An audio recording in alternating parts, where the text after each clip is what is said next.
Halo teman-teman, perkenalkan nama saya Jadi Alfian Ramadan. Di sini saya akan menjelaskan tentang landasan keberadaan kelurahan dalam perspektif sosiologis mata kuliah Hukum Pemerintahan Desa dan Kelurahan C2. Undang-Undang Nomor 23 Tahun 2014 tentang Pemerintahan Daerah. Berdasarkan ketentuan Pasal 5 Ayat 4 Undang-Undang Nomor 23 Tahun 2014 tentang Pemerintahan Desa, secara tegas dapat dicermati bahwa Indonesia menganut asas otonomi dan tugas pembantuan. Pencerminan dari asas tersebut terlihat dalam bentuk adatnya pembagian urusan pemerintahan dan tetap dalam koridor otonomi luas (general competence) yang ada di tingkat daerah, baik provinsi maupun kabupaten ataupun kota. Dalam Pasal 58, asas penyelenggaraan pemerintahan daerah terdiri atas kepastian hukum, tertib penyelenggaraan negara, kepentingan umum, keterbukaan, proporsionalitas, profesionalitas, akuntabilitas, efisiensi, efektivitas, dan keadilan.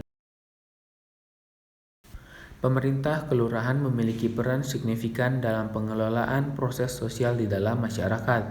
Tugas utama yang harus dibenamkan pemerintah adalah bagaimana menciptakan kehidupan demokratik yang memberikan pelayanan sosial yang baik sehingga dapat membawa warganya kepada kehidupan yang sejahtera, rasa tentram, dan berkeadilan.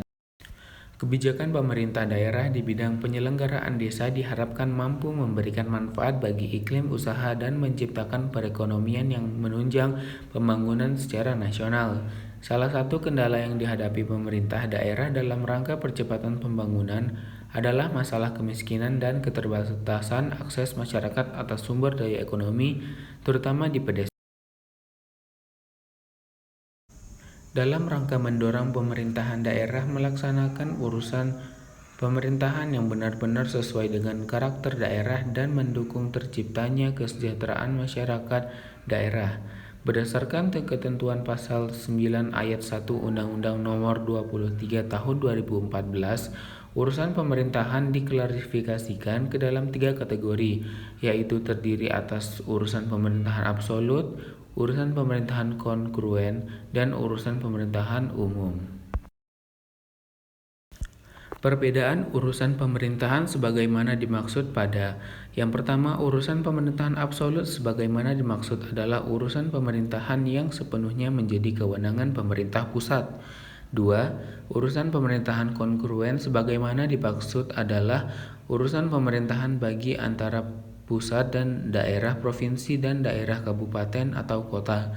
Dan yang ketiga, urusan pemerintahan umum sebagaimana dimaksud adalah urusan pemerintahan yang menjadi kewenangan presiden sebagai kepala pemerintahan.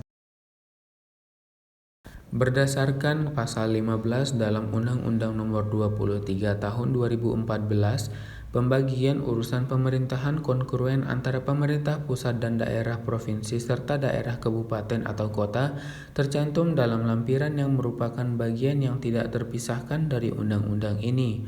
Urusan pemerintahan kongruen yang tidak tercantum dalam lampiran undang-undang ini menjadi kewenangan tiap tingkatan atau susunan pemerintahan yang pembentukannya menggunakan prinsip dan kriteria pembangunan urusan pemerintahan kongruen sebagaimana dimaksud dalam Pasal 13. Demikian, terima kasih telah mendengarkan materi yang telah saya sampaikan. Semoga bermanfaat untuk kita semua. Terima kasih teman-teman.